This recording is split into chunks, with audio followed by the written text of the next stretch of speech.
Hello, everybody, and welcome to the College Basketball Pregame Show. We've got a great college basketball slate for today. Just the fifth time in AP poll history. First time since, I think, the 2019 Champions Classic. We have two top four college basketball showdowns, which is, of course, the most you can have. Although Houston did lose on Monday, so who knows, they wouldn't be top four if they changed it after every week. But still, we have got first-ranked Michigan, third-ranked Duke. That's at 5:30 in Washington, D.C., I'm pretty sure. We've got second-ranked Houston hosting fourth-ranked Arizona at 2 p.m. Then here in Tennessee, we have a great Tennessee rivalry. Vanderbilt, heartbreaking one-point loss on Wednesday to Missouri, although I didn't watch it. And they play unranked Tennessee, a nice rivalry there. A great college basketball slate, a lot to talk about, but before I dive in, let's do our NFL trivia question for the day. The category is team history. How many times did running back Ricky Williams reach 1,000 yards rushing in a season for New Orleans, or for the Saints? Was it A1, B2, C4, D5, E7?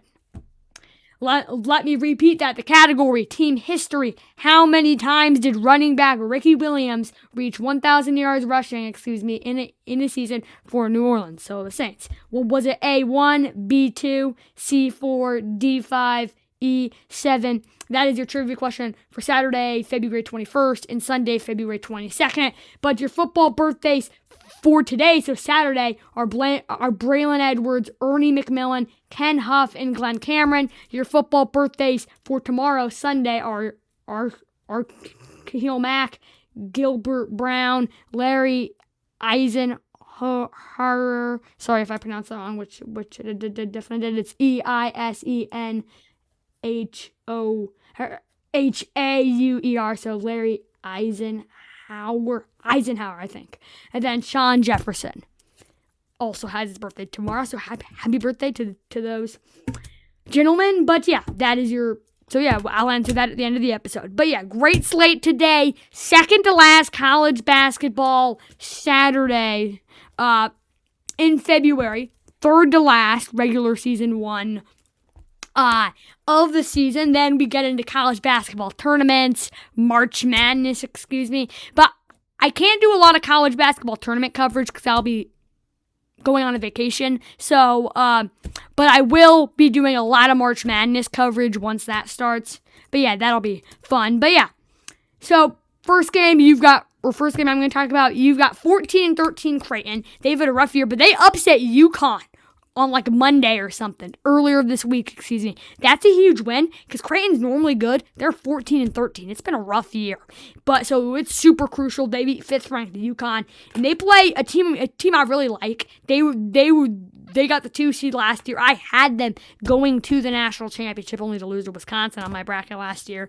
17th-ranked, 21-5 St. John's. Rick Pitino is a phenomenal coach, probably one of the greatest in college basketball history.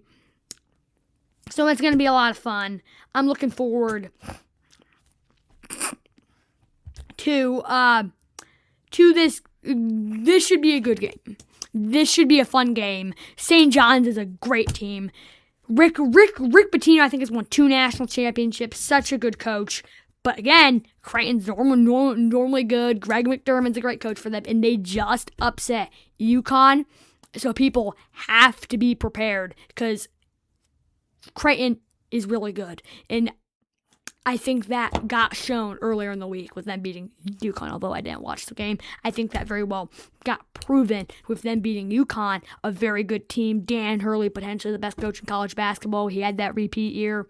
So that was an impressive win, and that's kind of like saying, hey, look, we're still as good as the old Creighton. We're still really good. You've got 20-6, 12th ranked, the defending national champions, the Gator Chop, the Florida Gators. They go on the road to play 11-15, the Ole Miss Rebels. Ole Miss, rough year. I think Chris Beard is still their coach, but Florida, been a bit of a struggle bus. 20-6, ranked 12th in the country. That's not that bad, especially being in the stacked SEC, But when you won the national championship, got a 1 seed the prior season, it's a tiny bit disappointing, and I think we can kind of all agree on that it's been a little disappointing for the Florida Gators, although it still has been a really good season. But that's the standard that they have set for themselves. They have set some very, very, very high standards, for them. The Tennessee rivalry, 19-7, unranked Tennessee. They travel to 19th ranked 21-5 Vanderbilt. Vanderbilt started out great, 16-0. We're all happy. Now they've gone 5-5 in their last 10. They haven't been terrible, but that's not even March Madness worthy hoops that much anymore. So I've been very disappointed in Vanderbilt. I didn't watch the game, but they lost 81-80 to Missouri on Wednesday. 1-point losses, They are just so heartbreaking. And it's very unfortunate. It's very unfortunate that they lose that game. They're still, of course, going to make the NCAA tournament. And they're still a threat, I think. But it's 1,000% been a bit disappointing how these past couple of weeks have gone for the Vanderbilt Commodores. Tennessee, normally a great team. I mean, I get it, 19-7, that's not that bad, especially being in the absolutely stacked SEC. But they're not ranked. That is very stunning. Tennessee, I think, was really supposed to be a national title contender. They at least were last year. The Vols are normally great. They're going to make the NCAA tournament, of course. But there is a massive concern on what's going on in Knoxville, Tennessee right now. I don't know, okay? But it has not been good, It just has not been good. And not saying they've been bad. 19-7, especially in the SEC, that's not that bad. But you're not ranked, and you're normally great at basketball. You've got 11-15 Kansas State. I think their second game since firing Jerome Tang. They go on the road to play 13th ranked 19-7 Texas Tech. Texas Tech is a very, very, very, very, very good basketball team. Last Saturday, they beat Arizona. Very fun game. It looked like, I again actually didn't watch it. I need to start looking at while watching college basketball games more thoroughly. But especially considering I'm analyzing, and I'm so sorry, folks. But Texas Tech, they're a good basketball team. Impressive, beating Arizona. They were the second team to beat Arizona. It was their 2-game skid for Arizona. But yeah, I mean, this is going to be a very, very good game. This is going to be this is not going to be that good game. I really only put it on here because it was like, oh, Kansas State just fired Jerome Tang last week. I kind of need to talk about it. It was kind of my viewpoint there. But yeah, so Kansas State, this would be a great way, especially for the interim coach, to try and get a job. Because the interim coach is like, hey, this is my opportunity to become the head football coach down here on Kansas State. So how about I go take advantage of that? And he may as well. He may as well go out here and take advantage of that opportunity. He 1,000% should go out and take advantage of that opportunity. Because this would be a good win. Texas Tech's ranked 13. They're a dangerous team. Let's not be acting like Texas Tech is not a good team. You've got 24-2, fourth-ranked Arizona beat BYU to snap that 2-game skid. They go on the road to play second-ranked 23-3 Houston. Houston lost close game Monday night against Iowa State. Again, did not watch it, but sorry. But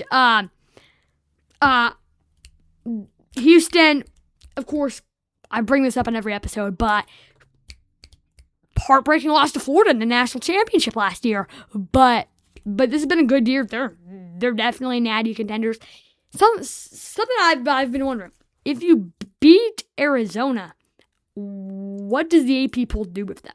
Like, what does the AP poll do with them? Because realistically, think about it. So you were ranked second. You lost in a close game versus the 6th-ranked team in the country in Iowa State. And then you beat the 4th-ranked team in the country. So do you move down a rank? Do you move up a rank? Like, what do we do with you?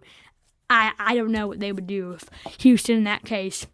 I think they would remain in a similar spot. But Arizona, if they lose this game, that'll be 3 losses in a 4-year span. And that would be heartbreaking for them. That would be insanely heartbreaking, and I don't know what they would do.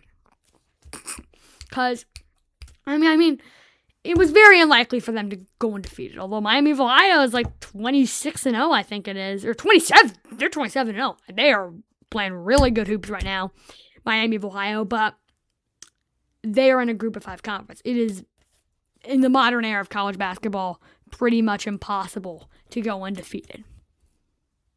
Pretty much impossible to go undefeated in Power 4 play. And that's just a fact. And so then I feel like, what do you do to bounce back from a loss? You then lose again, but then you get a good top 25 win, although BYU, they're not a top 25 team, really, considering every time they play a top 25 team, it seems like they lose. But, excuse me, maybe again tonight, but yeah, so this is a big opportunity for Arizona to get a big win, get back on track, because if they lose this game, 3 losses in a 4-game span is bad. But if Houston loses back-to-back losses, also puts you in a rough spot. You've got 5th-ranked 24-3 UConn. They lost, of course, on Monday, I think it was. They go on the road to play 21-5 Villanova. Villanova was always great under Jay Wright. We all remember that. Well, actually, he retired the first time I got into college basketball, so I actually don't remember. Or actually, yeah, wait. Yeah. First year, yeah. But then, of course, Kyle Neptune did not do a good job. I think he was there for 3 years, never made the NCAA tournament. Or I think they made the first 4 last year, but they never made it past the first 4. So they never made it to round 1 of the NCAA tournament. So it's like, okay, what? But now Maryland's coach comes there, and bada bing, bada boom, they're unranked, but they're 21-5. I know they're in the Big East, not a phenomenal conference. I mean, they used to be great. I mean, Marquette used to be good. Creighton used to be good. There used to be some great teams there, but not anymore, clearly. But this is a crucial game. Villanova, even though UConn lost last or their latest game, this would still be a very massive statement game for Villanova. So this is a big game for Villanova, very much. At home, looking to get a statement win. This would be the biggest win of the era for their, new coach. But then we've got 25-1 first-ranked Michigan going into Washington, D.C. to play third-ranked 24-2 Duke, and the other top 4 showdown. Duke, great year. John Shire done a great job. But Dusty May, this is just his 2nd year in Michigan, all right? And then they were horrible under Juan Howard, I think was his name. And Dusty May has already turned them into the number 1 ranked team in the country. Like, you've got to be kidding me. That is phenomenal. Although, Buckeye for life, but Michigan's clearly a lot better than us in basketball. But I care a lot more about Ohio State's football team. I don't care as much about their basketball team. But absolutely, this is a massive game. This is a bigger game than Arizona-Houston. Or maybe not, because Arizona-Houston's a conference game. But Duke, Michigan, great game. This is going to be 5:30 tip-off. Again, all-time Central Time. But this is going to be some fun basketball. I don't know why I'm saying football. This is going to be a really great basketball game. It's going to be fun. 2 national title contenders, and this is going to be great. This is going to be absolutely phenomenal. This is going to be a phenomenal game, and I'm really looking forward to it. Duke, absolutely phenomenal team. Michigan, Dusty May, he coached FAU on that Cinderella run that one time. He's a phenomenal coach. This is such a big game. I'm really looking forward to it. 23-3, 6th-ranked Iowa State just got that huge win over Houston, going on the road to play the team I said that is ranked, but every time they play a top 25 opponent, they don't do good. 23rd, ranked 19-7, the BYU Cougars. On the road, big game for Iowa State, looking to get back-to-back ranked wins, although BYU wouldn't be ranked next week, of course. But BYU lost to Arizona, But this is going to be It's a late tip-off, 9:30 Central Time. It's going to be... I don't think this game's going to be a very good game. I think Iowa State's just going to come out and kind of demolish them. But yeah, I think I heard Reese Davis say something like, this is like the Final Four. Kind of two top 4 showdowns. But yeah, time for... Well, no, let's answer the trivia question, then let's do picks. The category is team history. How many times did running back Ricky Williams reach 1,000 yards rushing in a season for New Orleans? Was it A1, B2, C4, D5, E7? Excuse me. The answer to the trivia question, tell me your answer in the comments, but the answer to the trivia question is B. So B2. Williams had 1,000 yards in 2000 and 1,245 in 2001. He accomplished this 3 more times for Miami after being traded in 2002. So then he did 3 more times for the Dolphins. So if you just thought it said in their career, you would pick D5. But yeah, pick time. We've got 14-13 Creighton. Just got that huge win over UConn. They go on the road to play 17th ranked 21-5 St. John's. Rick Pitino, such a good coach. He's going to have his team prepared. Give me St. John's over Creighton. Creighton, that's going to be a tough loss for their March Madness hopes. Give me St. John's over Creighton. 20-6, 12th ranked Florida going on the road to play 11-15 unranked Ole Miss. Florida's so much better than Ole Miss. Don't care, it's on the road. Florida goes on the road and beats Ole Miss. Give me Florida over Ole Miss. We've got 19-7. Tennessee going on the road to play 19th ranked 21-5 Vanderbilt. Vanderbilt struggled lately. Huge 1 p.m. tip-off Central Time. The Tennessee rivalry. Looking forward to this. Give me the Vanderbilt Commodores to win this football game. Give me Vanderbilt. Let's go. Give me the Vanderbilt Commodores to beat the Tennessee Volunteers. You've got 11-15 Kansas State. I think their second game without Jerome Tang. Going on the road to play 13th ranked 19-7 Texas Tech. Big game for them. Big game for them. But Texas Tech is just a lot better team. Give me Texas Tech over Kansas State. We've got 24-2 fourth ranked Arizona. They go on the road to play second ranked 23-3 Houston, a big top 5 showdown. Houston ain't going to lose back-to-back games like Arizona did last week. And Houston's at home. Give me Houston to give Arizona their 3rd loss in a 4-game span and their 3rd loss overall this season. Give me the Houston Cougars over the Arizona Wildcats. 24-3 5th-ranked UConn looking to bounce back from that loss against Creighton. They go on the road to play 21-5 unranked Villanova. Villanova's at home. Villanova is a really good basketball team. Give me Villanova to upset UConn. Back-to-back upset losses for UConn. Or against them. They get upset back-to-back games. Give me Villanova over UConn. And then we've got 25-1 first-ranked Michigan in Washington, D.C. playing 24-2 third-ranked Duke. John Shire, great coach. Michigan, it's about time that they lose their 2nd straight game. Give me the Duke Blue Devils over the Michigan Wolverines. Give me Duke over Michigan. Then we've got 23-3 6th-ranked Iowa State going on the road to play 23rd ranked 19-7 BYU. Night game, 9:30 Central Time. But give me Iowa State. BYU is just not a good team. Give me Iowa State over BYU. Hope you enjoyed this episode of the College Basketball Pregame Show. Make sure to like and subscribe, and I'll see you next time I see ya. Make sure to like and subscribe, and I'll see you next time. Bye now.